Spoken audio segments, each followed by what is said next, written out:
और मुद्दा अहम है इस समय और जो खबरों में भी है वो ये है कि CERT यानी कंप्यूटर इमरजेंसी रिस्पांस टीम जो है, ये भारत सरकार की एक संस्था है। उन्होंने वो कंप्यूटर रिलेटेड या ऑनलाइन इंटरनेट रिलेटेड नियम कायदे बनाते हैं। उन्होंने कुछ नए नियम यहाँ पर जारी किए हैं, जिसमें कहा गया है एक्सचेंजेस को कि वो 5 साल तक डेटा स्टोर कर सकते हैं ग्राहकों का। VPN जो सर्विसेज यूज़ करती हैं कंपनियां, वो भी इस दायरे में आ रही हैं।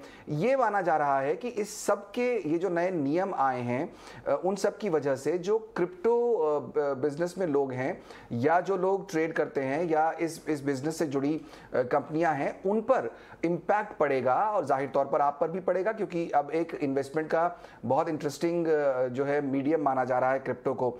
क्या है ये नए रूल्स रेगुलेशन और कितना आप पर इम्पैक्ट पड़ेगा, इस मुद्दे पर चर्चा करने के लिए हमारे साथ कॉइन क्रंच इंडिया के फाउंडर नैमिष सांघवी जी जुड़ गए हैं। नैमिष, बहुत बहुत स्वागत आपका ET नाउ स्वदेश पर। सबसे पहले तो मैं ब्रीफ में समझना चाहूंगा, क्योंकि बहुत लोग शायद नहीं जानते होंगे ये जो नए नियम आए हैं ये एग्जैक्टली हैं क्या। जी, जैसे कि आप बोल रहे थे, वीपीएन कंपनीज, जो क्लाउड सर्विस प्रोवाइड करती है, ये कंपनीज और क्रिप्टो एक्सचेंजेस, ये 3 कैटेगरी की कंपनीज को अभी मैंडेटरी किया जाएगा कि उनको कस्टमर का डेटा जो है वो 5 साल तक स्टोर करके रखना है। अब आप crypto currency exchanges, VPN service providers और क्लाउड सर्विस प्रोवाइडर्स को ले लो, तो क्रिप्टो करेंसी एक्सचेंजेस का समझ में आता है, उनके पास क्लियर कट कस्टमर डेटा होता है कि क्योंकि वो केवाईसीड होते हैं। कुछ नहीं होते, लेकिन इंडिया में ज्यादातर सारे एक्सचेंजेस केवाईसीड है। वीपीएन सर्विस और क्लाउड सर्विस प्रोवाइडर्स को जो डेटा होता है वो एक ईमेल एड्रेस होता है और एक क्रेडिट कार्ड इंफॉर्मेशन होती है, शायद जिससे उससे पेमेंट किया गया है।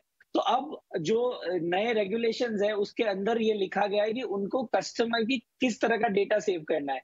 कस्टमर का नाम, उनके क्रेडिट कार्ड इंफॉर्मेशन, उनकी कॉन्टैक्ट इंफॉर्मेशन और उनकी ओनरशिप पैटर्न को भी स्टोर करना है। यानी कि वो क्या-क्या परचेज करते हैं, वो क्या-क्या बाय करते हैं, या वो किस तरह से उस चीज पे, उस प्लेटफॉर्म पे स्पेंडिंग करते हैं, उस चीज को भी स्टोर करके रखना है।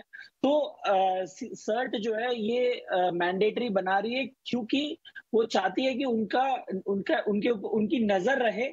अगर कोई इश्यू आता है या साइबर क्राइम होता है तो उसको जल्दी से पकड़ा जा सके, या उसको होने से पहले ही पकड़ा जा सके। इस इंटेंशन के साथ ये रूल लाया जा रहा है। रमेश, ऐसा नहीं लगता कि मैं एक लेमैन की तरह पूछना चाहूंगा, ऐसा नहीं लगता कि बहुत ज्यादा डेटा सरकार जमा करने को कह रही है? जो हम लोग बार बार बात करते हैं कि हम लोगों को डीमोटिवेट करते हैं कि अपनी ज्यादा जानकारी दूसरों के साथ न बांटें। अब सरकार आपसे बहुत सारी इंफॉर्मेशन मांग रही है, कैसे रीड करना चाहिए इसको? ऑनेस्टली अगर मैं बताऊं तो मुझे लगता है कि कुछ डेटा जो है उसकी प्राइवेसी का हक हर सिटीजन को है, चाहे आप इंडिया में हो या चाहे किसी भी कंट्री में हो, और चाहे एक सरकार हो या दूसरी सरकार हो, उससे फर्क नहीं पड़ता। As a citizen you have a right to privacy. और अगर आपकी प्राइवेसी, प्राइवेट डेटा जो है, जो आप नहीं शेयर करना किसी के, नहीं शेयर करना चाहते किसी के साथ, तो आपको उस चीज का हक होना चाहिए कि आपका वो डेटा पब्लिक ना हो, या किसी गवर्नमेंट एजेंसी या किसी प्राइवेट एजेंसी के पास ना जाए। तो अगर उस स्टैंडर्ड वेनिला रेगुलेशन को देखा जाए तो उस हिसाब से ये एक गलत डायरेक्शन है, क्योंकि वीपीएन, क्लाउड सर्विसेज या क्रिप्टो को मैं साइड में रखता हूँ 2 मिनट के लिए। पर ये सारी जो जो सर्विसेज है वो एसेंशियली आपको प्राइवेसी एनहेंस करने के लिए, आपकी प्राइवेसी बढ़ाने के लिए ये सर्विसेज है। और अगर यही सर्विसेज को आप मैंडेटरी बना देते हो कि आपकी कस्टमर की जो प्राइवेसी है उसको ब्रीच किया जा रहा है, तो ये गलत डायरेक्शन है मेरे हिसाब से। क्रिप्टो को अभी तक आपने साइड में रखा, लेकिन अब मैं लेकर आऊंगा यहां पर चर्चा में, क्योंकि पहले सरकार ने कहा कि हम क्रिप्टो को टैक्स करना चाहते हैं। उन्होंने उसके नियम भी बनाए। अब उसके बाद अब ये एक स्टेप उठाया जा रहा है और कहीं ना कहीं जो लोग क्रिप्टो में डील करते हैं उस पर, उन लोगों पर इम्पैक्ट पड़ेगा ही। क्या जिस देश में जहां पर बहुत यंग जनरेशन है और क्रिप्टो एक नया उभरता हुआ ऐसे क्लास है जहां लोग पैसा बनाना चाहते हैं, उनको डिमोटिवेट करने की कोशिश है? जी, मेरा मानना है कि टैक्सेशन के जरिए, टैक्सेशन ठीक है, लेकिन टैक्सेशन जिस तरह से इम्प्लीमेंट किया गया है, जो रेगुलेशंस है उसके अंदर, और फिर ये जो डेटा के रेगुलेशंस नए लाए जा रहे हैं, या आगे भी जो स्ट्रिंजेंट रेगुलेशंस आ रहे हैं, उससे सरकार के ये डिसीजन से एक डीमोटिवेशन तो आता ही है क्रिप्टो करेंसी मार्केट में, और आ भी रहा है। आज हम देख रहे हैं कि वॉल्यूम्स क्रिप्टो करेंसी एक्सचेंजेस के काफी रिड्यूस हो चुके हैं because of the taxation and all.